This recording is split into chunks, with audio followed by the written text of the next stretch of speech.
आज हम करेंगे लोक प्रशासन और विधि। विधि अर्थात कानून, जो कि आधुनिक व्यवस्था का आधार है। सामाजिक एकता, सामंजस्य, व्यवस्था निर्माण सहित मानव विकास के लिए राज्य नामक संस्था का उदय हुआ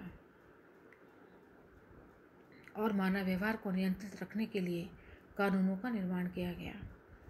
लोक प्रशासन व्यवस्थापिका के द्वारा बनाए गए सभी कानूनों को क्रियान्वित करता है। संविधान के अनुच्छेद 13 के अधीन विधि शब्द के अंतर्गत कोई अध्यादेश, आदेश, रूढ़ि, प्रथाएं, विधियां, उपविधि, नियम आदि सम्मिलित किए गए हैं।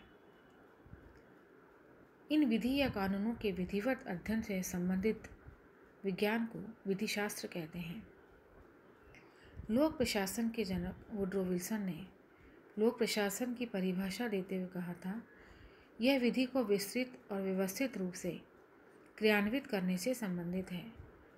विधि को क्रियान्वित करने की प्रत्येक क्रिया एक प्रशासकीय क्रिया है। इस प्रकार लोक प्रशासन राजकीय कानूनों को समाज में क्रियान्वित करने का तंत्र है। जिस प्रकार राजनीति विज्ञान लोक प्रशासन के सैद्धांतिक आधार उपलब्ध करवाता है, उसी प्रकार कानून प्रक्रियात्मक ढांचे उपलब्ध करवाता है। अर्थात व्यवस्थापिका जो भी कानून बनाती है, कार्यपालिका उसको क्रियान्वित करती है और लोक प्रशासन उसको क्रियान्वित करता है। लोक प्रशासन कानून द्वारा निर्धारित ढांचे के अंतर्गत ही कार्य करता है।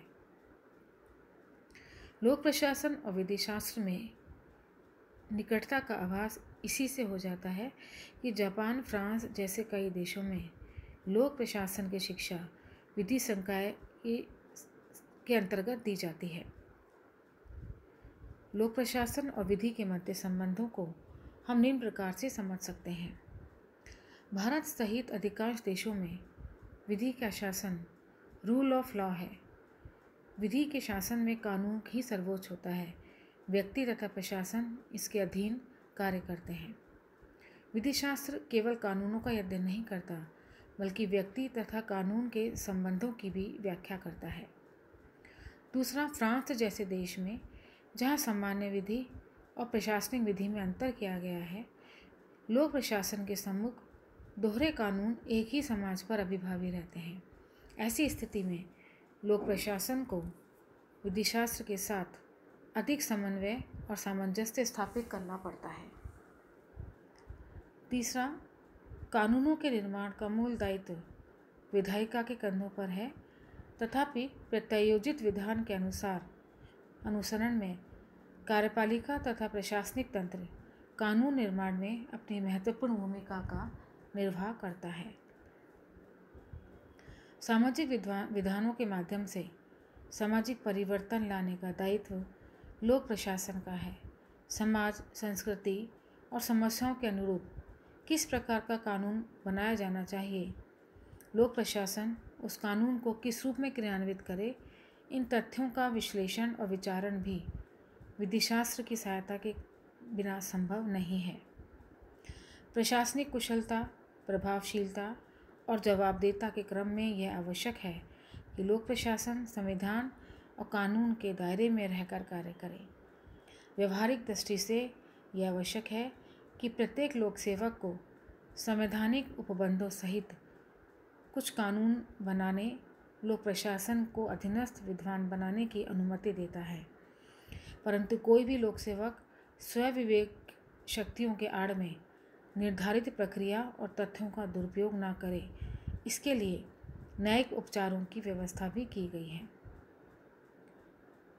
पूर्व प्रधानमंत्री इंदिरा गांधी ने कहा था कि कानून राजाओं का राजा है। चूँकि आधुनिक लोक प्रशासन की सत्ता वैध तार्किक आधार पर टिकी है, अतः जनसाधारण में लोक प्रशासन के आदेश और कृत्य का सहज स्वीकार कर लेते हैं। इसीलिए लोक प्रशासन और विधि में संबंध बहुत नज़दीक का है। लोक प्रशासन का अपना एक इतिहास है जो उसके वर्तमान और भविष्य को प्रभावित करता है। वास्तव में लोक प्रशासन का सभी सामाजिक विज्ञानों के साथ आत्मीय और अटूट संबंध है। परंतु इसका आशय ये नहीं है कि कोई भी अन्य सामाजिक विज्ञान लोक प्रशासन हो सकता है। लोक प्रशासन अपने आप में स्वतंत्र और अस्तित्वयुक्त एक सामाजिक विज्ञान है। लोक प्रशासन का विधि प्रशासन के साथ भी अत्यंत गहरा संबंध है। किसी भी कानून को बना लीजिए, अगर प्रशासन उसको लागू नहीं कर पाता है तो उस कानून का कोई महत्व नहीं रह जाता है। अतः लोक प्रशासन और विधि एक दूसरे के साथ जुड़े हैं।